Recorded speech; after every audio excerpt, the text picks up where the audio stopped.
Hi hello and welcome back to మన passion. ఈ రోజు మనం రివ్యూ అయిపోయే cinema Harihara Veeramallu. Harihara Veeramallu plan to be directed by Krish Jagarlamudi. ఈ 3 సినిమాలు కంప్లీట్ చేయడానికి కూడా డిప్యూటీ సీఎం అయిన తర్వాత పవన్ కళ్యాణ్ గారికి డేట్ సజెస్ట్ చేయడం చాలా ఇబ్బంది అయింది. And that is the reason why Harihara Veeramallu kept on postponing. ఈ పోస్ట్ పోన్మెంట్ వల్ల జరిగిన విషయం ఏంటంటే క్రిష్ జాగర్లమూడి గారు సినిమా నుంచి బయటకు వచ్చేసారు. Somebody else has taken over the direction credits. Pawan Kalyan గారిని ఆన్ స్క్రీన్ మీద చూసి క్లోజ్ టు 2 years అయిపోతుంది. సో ఆ బయాస్ ని పక్కన పెట్టేసి ఈ సినిమా గురించి మాట్లాడుకుందాం. Now let's get into the review. Cinema core point వచ్చి ఔరంగజేబ్ దగ్గర ఉన్న కోహినూర్ వజ్రాన్ని దొంగతనం చేసి వెనక్కి తీసుకురావడానికి హరిహర వీరమల్లు అనే ఒక దొంగని అప్పటి గోల్కొండ రాజ్యాన్ని పాలించే కులీ కుతుబ్ షా పంపిస్తారు. అసలు గోల్కొండ రాజ్యానికి హరిహర వీరమల్లుకి ఏం సంబంధం, అండ్ గోల్కొండ రాజు కళ్ళల్లో హరిహర వీరమల్లు ఎలా పడతాడు, ఢిల్లీ వరకు ఎలా చేరుకుంటాడు అనేదే core point of the story. In fact నేనేదో ఒక ఇంటర్వ్యూలో పవన్ కళ్యాణ్ గారు మాట్లాడుతున్నప్పుడు కూడా విన్నా, ఈ కోర్ పాయింట్ వినే నేను యాక్సెప్ట్ చేశాను సినిమాని అని. సినిమా ఫస్ట్ హాఫ్ అంతా ఇలా character establishment, like Pawan Kalyan ఒక దొంగగా అసలు అక్కడి వరకు కులీ కుతుబ్ షా వరకు ఎలా వెళ్ళారు, ఆ తర్వాత అసలు కోహినూర్ ఎక్కడుంది ఢిల్లీలో, అండ్ దాంతో పాటే హీరోయిన్ సునీల్, సుబ్బరాజు, నాజర్ వీళ్ళందరూ క్యారెక్టర్ ఇంట్రొడక్షన్స్ అవుతాయి. వాళ్ళు ఏం చేస్తారు, ఎలా నడుస్తుంది అనేది ప్రోగ్రెషన్ అనేది కనిపిస్తుంది ఫస్ట్ హాఫ్ లో మనకి. కాస్త కామెడీ కూడా ట్రై చేస్తారు, కానీ ఆ కామెడీ అస్సలు వర్కౌట్ అవ్వలేదు నాకైతే.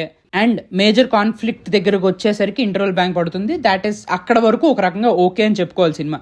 ఇక అక్కడి నుంచి సెకండ్ హాఫ్లోకి వెళ్ళినప్పుడు ఎంతైతే ఇంటెన్స్గా సినిమా తీయగలగాలో అంత ఇంటెన్సిటీతో అయితే సినిమా ముందుకు వెళ్ళదు. ఇది పక్కన పెట్టేస్తే బిగ్గెస్ట్ లెట్ డౌన్ ఏంటంటే, ఆ సినిమాలో నాకు ఈ సీన్ నచ్చింది కాబట్టి దాన్ని తీసుకొచ్చి ఇక్కడ పెడదాము, ఆ సినిమాలో ఈ షాట్ చాలా బాగుంటుంది కాబట్టి అది కూడా వాడేద్దాము, ఇలా చాలా సినిమాల నుంచి తీసుకొచ్చారన్న విషయం క్లియర్గా అర్థమవుతుంది.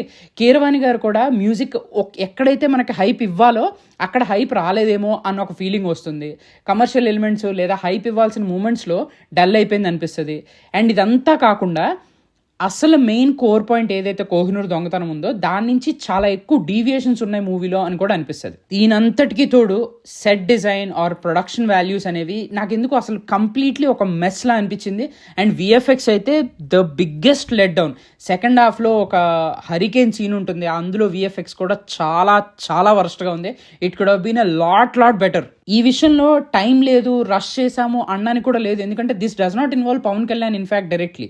కాబట్టి మీరు బ్యాక్ ఎండ్లో ఏమైనా చేసుకుని ఉండొచ్చు. They could have increase the quality of VFX. Like I said, స్టోరీలో అయితే పొటెన్షియల్ ఉంది, but it did not deliver what it had to deliver. Performances wise Pawan Kalyan garu బాగా చేశారు, స్క్రీన్ ప్రెసెన్స్ చాలా బాగుంది. Like I said, there are let downs in the story itself. So అంతకుమించి చెప్పడానికి ఏం లేదు. మ్యూజిక్ బ్యాక్గ్రౌండ్ స్కోర్ ఏదైతే ఉందో అక్కడక్కడ బాగుంది, నాకు పాటలు అయితే నచ్చలేదు అంతగా. So that's it for the review guys.